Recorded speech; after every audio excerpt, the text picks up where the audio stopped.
Welcome to the only daily podcast focusing on compliance news of the day. Each morning, start your day with a cup of coffee and Tom Fox, the voice of compliance, to hear about 4 of the top compliance, corruption, or leadership stories you will need to start your day. The Daily Compliance News is a production of the Compliance Podcast Network.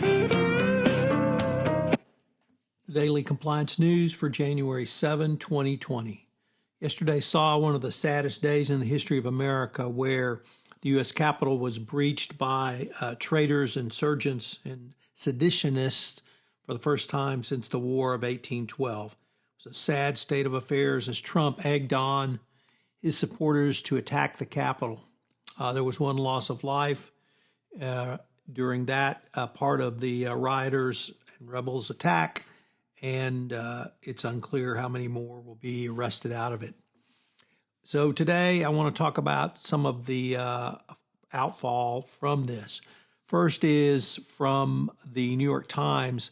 Social media had its day of reckoning as its failures to stop Trump or those advocating violence came home to roost, and they continued to allow Trump to tweet during the day, and finally, near the end of yesterday evening, took him down, or at least post notices that the tweets could not be retweeted.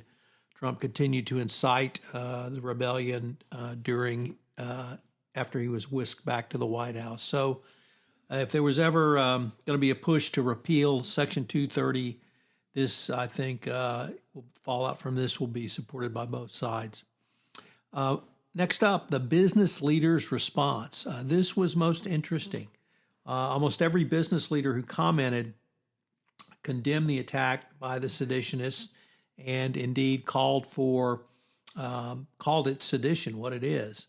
And there was talk that business leaders would cut off funding to the senators who were engaging in their seditious actions to attack the voting rights of people in certain states. Arizona, Georgia, Nevada, Pennsylvania come to mind.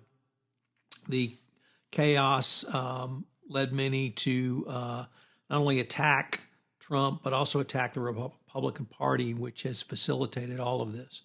What that means for these companies in terms of their political donations, it's unclear at this point, but it's certainly something the GOP has to think about. Next up, the National Manufacturers Association, or National Association of Manufacturers, issued a statement, and they went even further. They called for Vice President Pence to invoke the 25th Amendment to remove Trump from office.